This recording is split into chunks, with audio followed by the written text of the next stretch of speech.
My girlfriend texted, "I gave your dog to a shelter. He shed too much." While I was at my father's funeral, I didn't respond. I just retrieved my dog, packed her belongings, and had her evicted for violating the lease. The dog was a registered ESA. When she came home to find the sheriff, original post I, 29 male, am sitting in my apartment with my dog Duke, sleeping next to me, still processing everything that happened this week. My dad passed away last Tuesday after a 2-year battle with cancer. While I was at his funeral on Friday, burying the man who raised me alone after mom died, my girlfriend Brittany, 27, decided it was the perfect time to get rid of my dog. The text came at 2:17 p.m., right as they were lowering the casket. "Hey babe, I took Duke to the shelter on Riverside. He was shedding too much, and you know my allergies. They said he'll find a good home." I didn't respond, couldn't. My uncle saw my face change and asked if I was okay. I just put my phone away and finished burying my father. Duke isn't just a dog. He's my registered emotional support animal, prescribed by my psychiatrist 3 years ago for PTSD and severe anxiety after I was in a bad car accident. He's literally documented as medical equipment. Brittany knew this. She'd lived with us for 8 months. After the burial, while everyone else went to the reception, I drove straight to the shelter. 45 minutes of pure panic thinking about Duke, who has separation anxiety and doesn't do well with strangers. The shelter staff was horrified when I explained. They immediately brought Duke out. He was shaking in a corner of a cage, wouldn't eat. The moment he saw me, he started crying. I'm not ashamed to say I cried too. Right there in the shelter lobby the day I buried my dad. "Ma'am said he was aggressive and you were deployed military," the shelter worker told me. "We almost put him on the euthanasia list for Monday." She lied. She told them Duke was aggressive, he's scared of butterflies, and that I'd abandoned him. 3 more days and my dog would have been dead.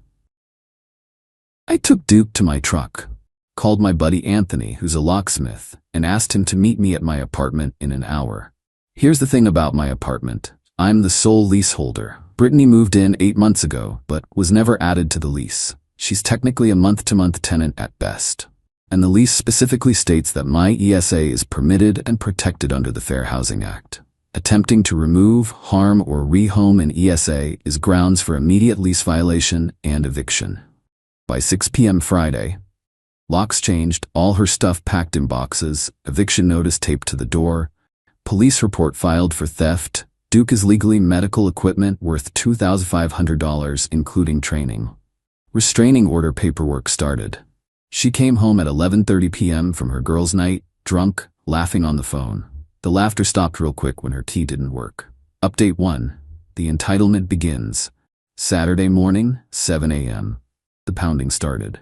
"Jackson, open this door right now." I opened it with the chain on. Duke immediately started whimpering and hid behind my legs.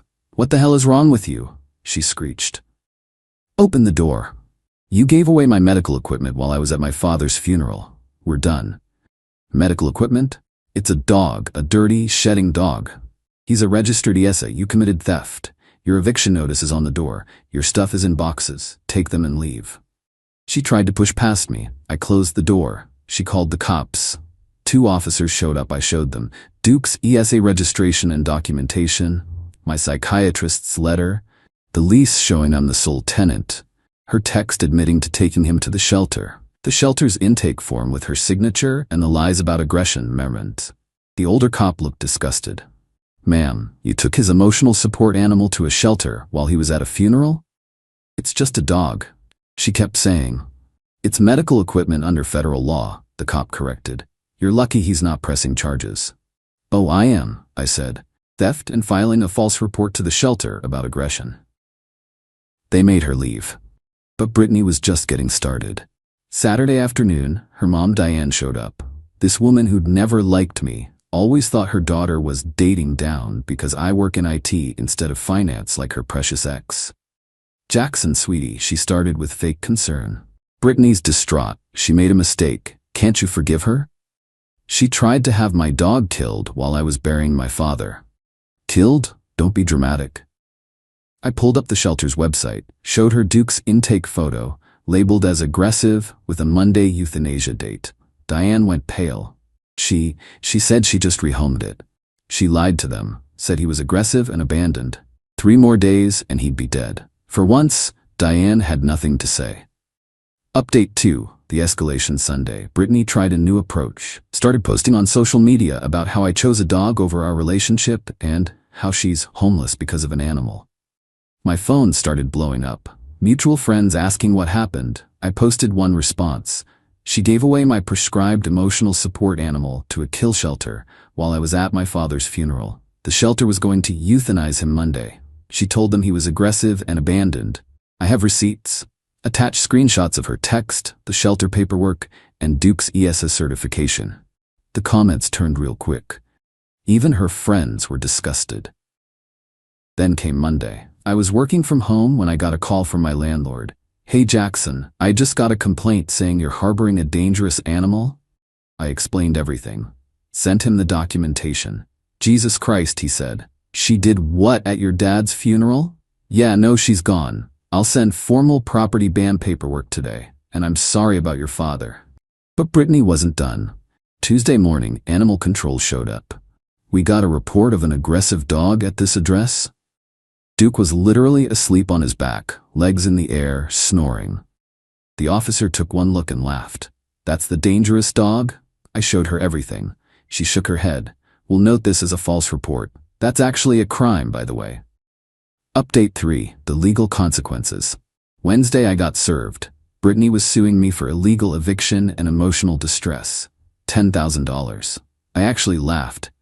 Called my cousin who's a lawyer. "She took your ESA to a shelter during your dad's funeral," he said. "Send me everything. I'll handle this pro bono. This is gonna be fun." Thursday was her court date for the criminal charges. Theft of medical equipment and filing a false report. I thought she'd get a slap on the wrist. Nope. The judge was a veteran with a service dog in his chambers. He was pissed. "Miss Brittany Hayward, you took someone's prescribed emotional support animal, which is protected under the Fair Housing Act and ADA provisions, and deliberately endangered it by filing false reports about aggression. You did this while the victim was at his father's funeral?" "Your Honor, it's just a dog. It's medical equipment. Would you throw away someone's wheelchair because it took up too much space?"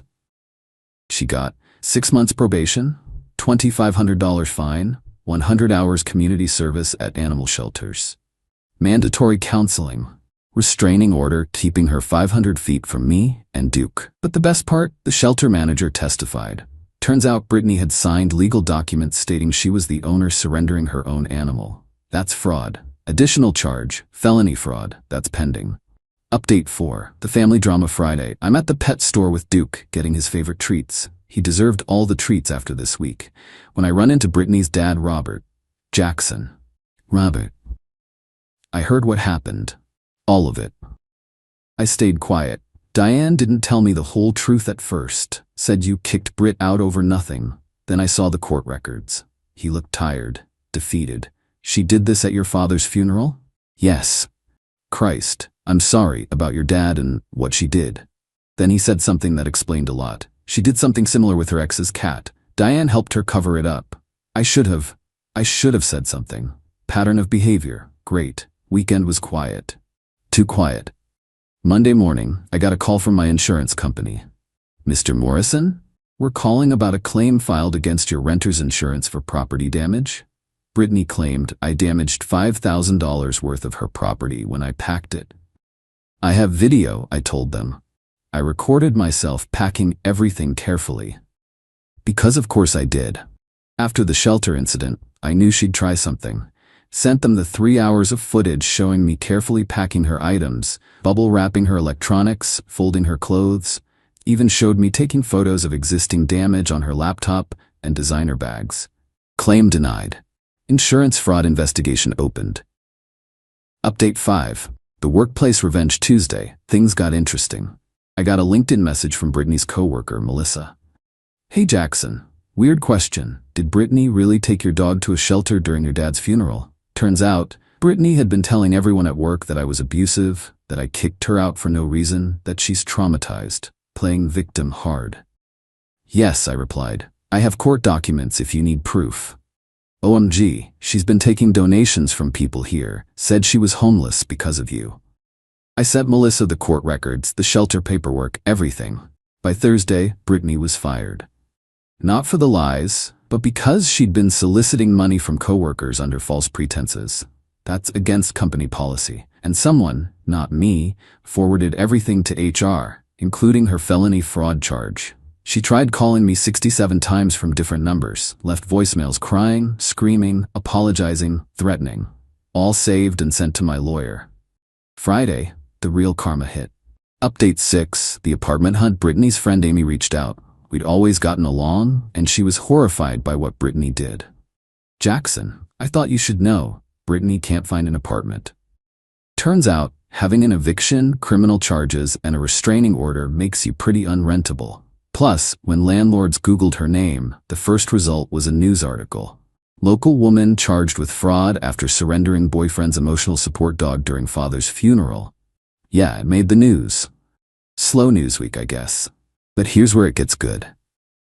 Remember how she told the shelter Duke was aggressive? Well, that's officially documented. She's now on a citywide do not adopt list for animal shelters. When she tried to get her own emotional support animal, suddenly she believes in them, she was denied. The therapist she went to for an ESA letter looked up her history, saw the criminal charges for lying about Duke, and refused to write the letter, actually reported her to the medical board for trying to manipulate the system. Update 7, the final showdown. 3 weeks after the funeral, I finally had to face her in civil court about her lawsuit. She showed up looking rough, hair unwashed, designer clothes replaced with sweats. The confidence was gone. My cousin destroyed her in court. Your Honor, here we have Ms. Hayward's text, admitting to taking the plaintiff's registered ESA to a shelter while he was at his father's funeral. Here's the shelter intake form where she claimed to be the owner. Here's where she marked aggressive, knowing it would lead to euthanasia. Here's the timeline showing she did this exactly 47 minutes after the funeral started. But the judge wanted to hear from Brittany. Miss Hayward, explain to me why you felt entitled to remove someone else's medical equipment. It's shed on my clothes. You lived there for 8 months knowing about the dog. Why that specific day? She actually said it. I knew he couldn't stop me during the funeral. The judge's face. I've never seen such disgust. So you deliberately waited until he was at his most vulnerable, burying his father, to dispose of his emotional support animal? I didn't think. No, you didn't think. You didn't think about anyone but yourself. Judgment. Her lawsuit dismissed with prejudice. She owes me $2,500 for Duke's documented value, $3,000 emotional distress, $5,000 punitive damages, all legal fees. Total, $14,500 she doesn't have. But I wasn't done. Update 8. The garnishment. Brittany had no money to pay. She was living with her parents, unemployed, facing criminal charges. But my cousin's a shark. Wage garnishment follows her for years, he explained. Every job she gets, 25% comes to you until it's paid. We filed the paperwork. She'll be paying me back for the next decade, minimum. But the real satisfaction came from an unexpected place. Her ex, Thomas, reached out, the one with the cat she'd gotten rid of. Hey man, heard what happened. She told me my cat ran away. Now I know the truth. He's filing charges too.